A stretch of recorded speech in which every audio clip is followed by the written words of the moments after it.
Hi, everybody. Thank you for having me. Thank you for this. I wanted to talk about this. Is really nice to pick up where Thiago left off. Thinking about photography from the index to simulation, or this kind of idea of the synthetic index.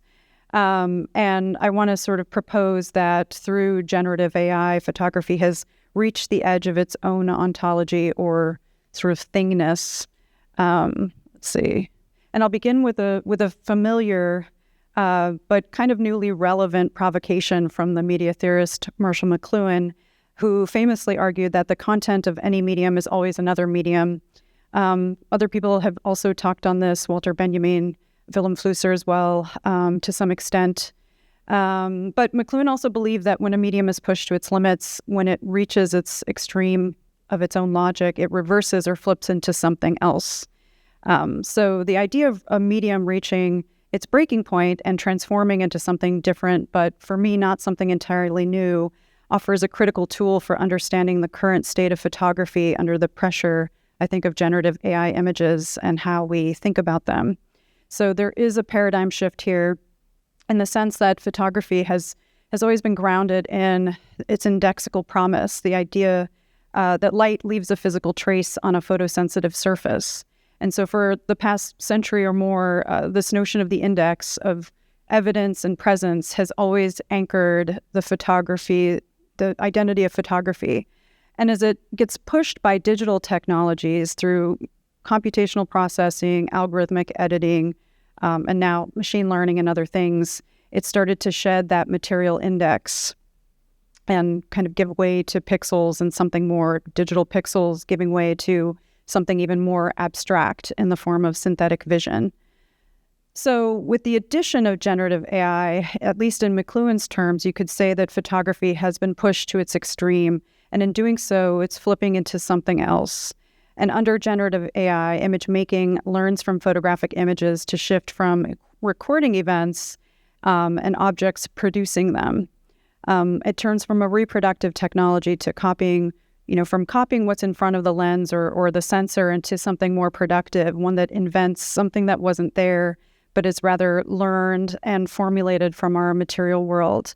I'm showing this image, or a couple images, from the artist Maria Mavropoulou, who created these images using DALL-E to sort of illustrate the similarities with which generative AI images can look a lot like photographic images that we take every day. And one of the things I argue is that there's a training on both sides, right? There's a training in the way that we take vernacular photographs.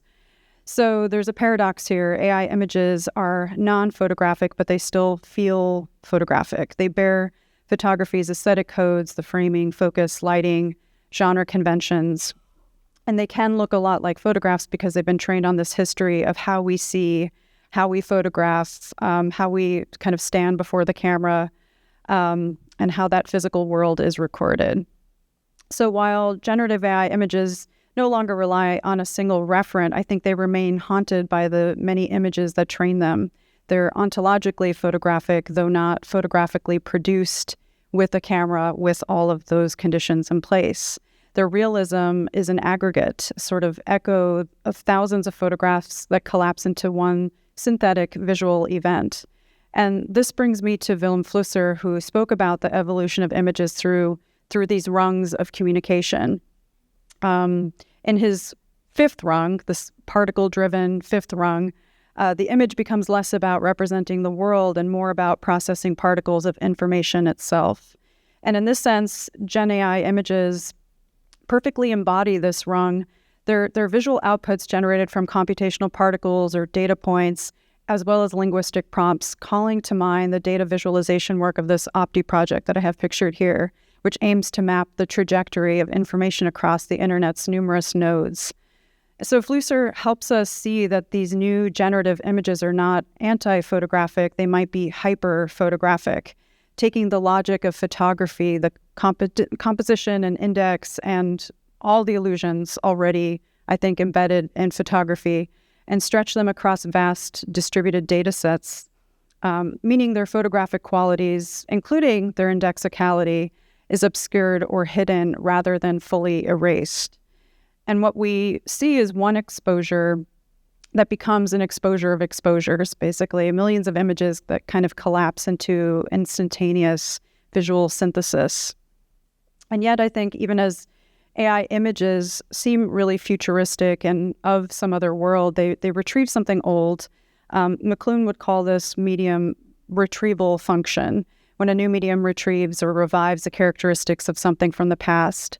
GenAI recalls photography's prehistory, painting, allegory, stage tableau, even dreams, something I talk about in my book, where AI has a long history of kind of developing this way of closing a historical loop. Photography, born from painting, now returns to it through simulation. And the dreamlike, allegorical, and hallucinatory qualities that photography sort of sought to escape now return as a sort of after image. And I think at this edge of photography, where I don't think it totally ends and folds into something new, it becomes a mode of thought as much as a medium, where authorship, temporality, and the real are refracted and reconfigured. And this becomes a kind of hallucinatory assemblage of particles that calls to mind, for me, Albrecht Dürer's really fantastical illustration of a rhinoceros, which he drew or created based on descriptions and his own imagination. He never saw a rhinoceros for himself with his own eyes. So I think there's this kind of interesting construction between McLuhan's idea of the reversal, Flusser's fifth rung, and the evolution of photography itself, where the ontology of it converges here. The photograph is no longer a mirror of the world, but of our image systems. It reflects a kind of collective seeing translated through data.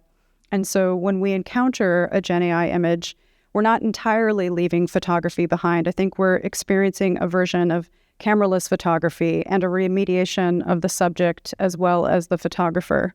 And in terms of time, the idea of a photograph capturing a moment in time has always been a little bit murky. So in some profound way, I think generative AI images confer a sense of seeing.